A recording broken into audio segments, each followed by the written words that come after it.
चलो इस भयंकर गर्मी से छुटकारा तो मिला। कितनी बढ़िया बारिश हो रही है। ऐसे मौसम में तो गर्मा गर्म पकौड़े खाने का मन कर रहा है। गरिमा, आंचल, कहाँ रह गई? जल्दी से इधर आओ। जी माँ जी, बोलिए। बाहर देखो, कितनी बढ़िया बारिश हो रही है ना। जल्दी से गर्मा गर्म पकौड़े और चाय बना दो। लेकिन माँ जी, मैंने तो कल ही मैनिक्योर करवाया है। अगर मैं पकौड़े बनाऊंगी तो मेरा सारा मैनिक्योर खराब हो जाएगा। तो गरिमा बहू, तू बना दे। तूने तो नहीं करवाया है ना ये? माँ जी, मेरे तो सीधे हाथ में दर्द हो रहा है। आप देवरानी जी से ही बनवा लो। अब आपसे बढ़कर थोड़ी ना है इनका मैनिक्योर। अच्छा, तुम ही बना दो ना पकौड़े जेठानी जी। तुम्हारे भी तो एक ही हाथ में दर्द है, दूसरे हाथ से बना दो। घर का सारा काम मैं करूं, राशन मैं लाऊं, सबके लिए खाना मैं बनाऊं और तुम बस महारानी की तरह आराम करो। अच्छा, घर की साफ सफाई कौन करता है, कपड़े कौन धोता है? आपका भूत। दोनों देवरानी जेठानी में छोटी सी बात को लेकर लड़ाई शुरू हो जाती है, जिसे देखकर अरे बस करो तुम दोनों, नहीं खाने मुझे पकौड़े। जाओ अपने कमरे में। जब देखो लड़ना शुरू कर देती हो। अपनी सास ललिता की बात सुन दोनों देवरानी जेठानी एक दूसरे से मुंह बनाकर अपने कमरे में चली जाती हैं। आज तो सच में मजा आ गया बारिश में भीगकर। ऐसा लग रहा है कि जैसे शरीर की सारी गर्मी ही उड़न छू हो गई हो। बारिश होता देख आंचल काफी देर तक बारिश में भीगती है और बारिश के बंद होते ही सीधा नीचे आ जाती है। वहीं हॉल में गरिमा पोछा लगा रही होती है। आंचल के नीचे आते ही उसके गीले कपड़ों की वजह से सारे फर्श पर पानी फैल जाता है, जिसे देखकर अंधी हो क्या? दिखाई नहीं देता? मैंने अभी पोछा लगाया था और तुमने सारा फर्श गीला कर दिया। तो इसमें इतना चिढ़ने वाली कौन सी बात है? फर्श ही तो गीला हुआ है, दोबारा लगा लीजिए पोछा, सूख जाएगा। हाँ, अब यही तो रह गया है, महारानी आंचल जी फर्श गीला करें और बेचारी नौकरानी गरिमा पोछा लगाकर घर सुखाती रहे। वैसे जेठानी जी, पहली बार जिंदगी में सही बात बोली है। महारानी तो मैं हूं और आप भी किसी नौकरानी से कम नहीं हो। फिर से एक बार और दोनों देवरानी जेठानी में लड़ाई शुरू हो जाती है, जिसके चलते कमरे में बैठी उनकी सास काफी परेशान हो रही होती है। हे भगवान, कैसी बहू लेकर आई हूं मैं। जब देखो लड़ती रहती हैं। पहले तो कैसे बहनों की तरह रहती थी और अब देखो। आंचल और गरिमा की पहले आपस में काफी बनती थी, लेकिन धीरे धीरे अब हर छोटी छोटी बातों में देवरानी जेठानी की लड़ाई शुरू हो जाती है, जिसके चलते अब दोनों एक दूसरे को बिल्कुल भी पसंद नहीं करती। हे भगवान, ये अचानक बारिश कैसे हो गई? बारिश के मौसम का भी कुछ नहीं पता होता। अभी धूप निकली थी तो अभी बारिश। सारे कपड़े गीले हो गए। ये क्या? ये तो आंचल के कपड़े। मन तो कर रहा है उठा लूं, लेकिन उठाऊंगी नहीं। कल जानबूझकर इसने फर्श गीला किया था ना, तो आज मैं इसके कपड़े गीले होने दूंगी। गरिमा आंचल के कपड़े बारिश में भीगने छोड़ देती है और अपने कपड़े उठा लेती है। थोड़ी देर बाद आंचल जैसे ही छत पर जाती है तो गीले कपड़े देखकर काफी गुस्सा होती है और सीधा जेठानी गरिमा से लड़ाई करना शुरू कर देती है। मैंने आपको अपनी आंखों से छत पर जाते हुए देखा था। अगर मेरे भी कपड़े ले आती तो क्या चला जाता आपका? कल बड़ा इतरा रही थी ना, तो खुद जाकर ले आओ अपने कपड़े। मैं तुम्हारी कोई नौकरानी नहीं हूँ। अपनी दोनों बहू को फिर से ऐसा लड़ता देख अब ललिता से बर्दाश्त नहीं होता और वो बस करो तुम दोनों। इतने दिन से बर्दाश्त कर रही हूँ तुम दोनों को, लेकिन अब और नहीं। अगर इतनी ही दिक्कत है ना एक दूसरे से, तो अलग हो जाओ, बंटवारा कर लो। सही कहा माँ जी, अब तो मैं इसके साथ एक पल भी नहीं रह सकती। और मैं भी नहीं। दोनों देवरानी जेठानी बंटवारे के लिए मान जाती हैं, जिसके बाद ललिता पूरे घर में एक सफेद लाइन खींच देती है और हर एक चीज को दोनों बहुओं में आधा आधा करके बांट देती है। आज तो मेरा भी गर्मा गर्म पकौड़े खाने का मन कर रहा है। आज तो मैं मिक्स पकौड़े बनाऊंगी। गरिमा पकौड़े बनाने के लिए जैसे ही किचन में जाती है तो देखती है कि उसकी देवरानी आंचल पहले से ही किचन में तरह तरह के पकौड़े बना रही है।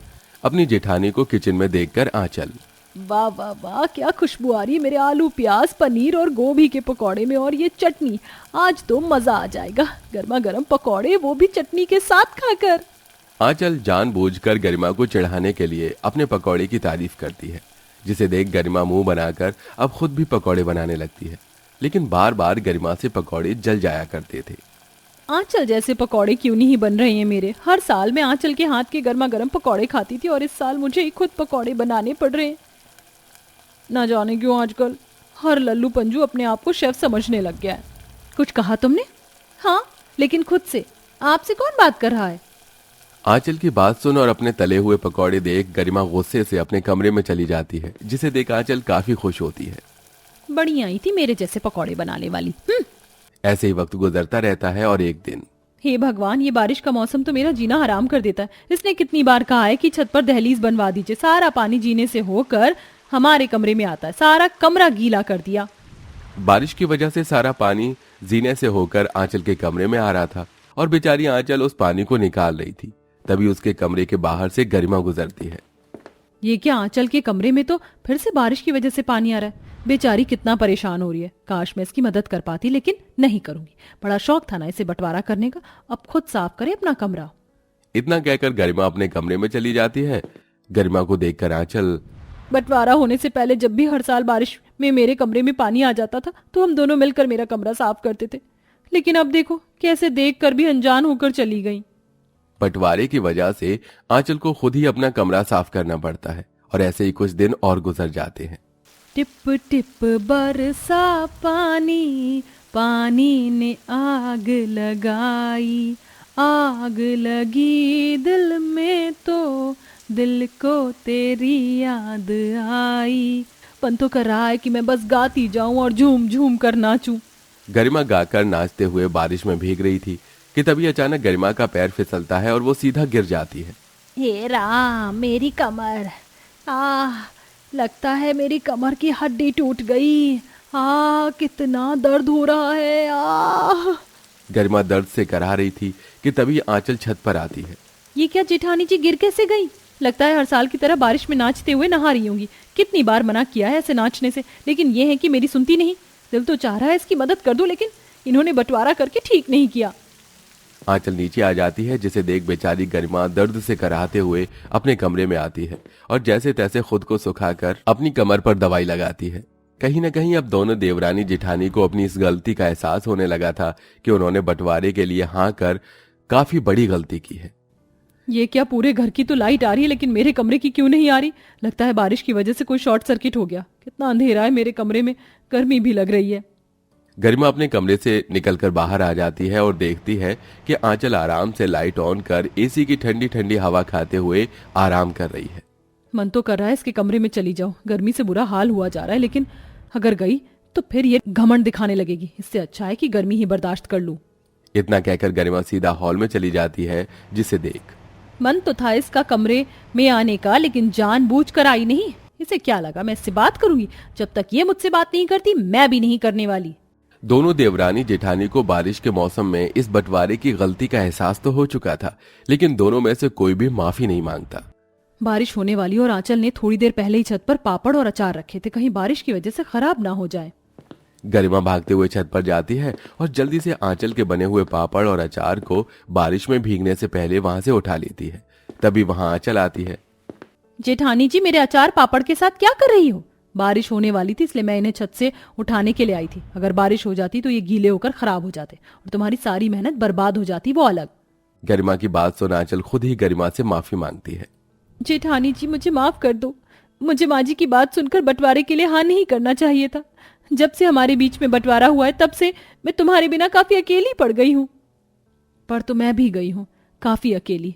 मुझे भी ये बंटवारा अब खत्म करना है, लेकिन उससे पहले जाकर हमें माँ जी से भी माफी मांगनी होगी। हमारी रोज रोज की लड़ाइयों से माँ जी भी काफी परेशान हुई हैं। दोनों देवरानी जेठानी एक दूसरे से माफी मांगकर अपनी सास से माफी मांगने के लिए जाती हैं। हम दोनों को अपनी गलती का एहसास हो गया है। हमें बंटवारे के लिए हाँ नहीं कहना चाहिए था। हमें माफ कर दीजिए माँ जी। मैं जानती थी कि तुम दोनों बंटवारे के बाद एक दूसरे से ज्यादा दिन अलग नहीं रह पाओगी, इसलिए मैंने जानबूझकर तुम दोनों में बंटवारा किया। मतलब?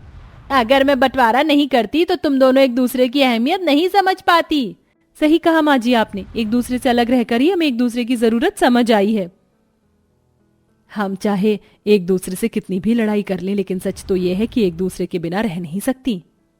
दोनों देवरानी जेठानी के बीच में इतना प्यार देख ललिता काफी खुश होती है और अपने इस फैसले पर भी उसे खुद पर काफी गर्व होता है कि उसने बारिश के मौसम में दोनों बहू के बीच बंटवारा करके काफी अच्छा किया, जिसके बाद अब दोनों देवरानी जेठानी लड़ाई खत्म करके एक दूसरे के साथ हंसी खुशी रहती हैं और मिलकर बारिश के मौसम को एंजॉय करती हैं।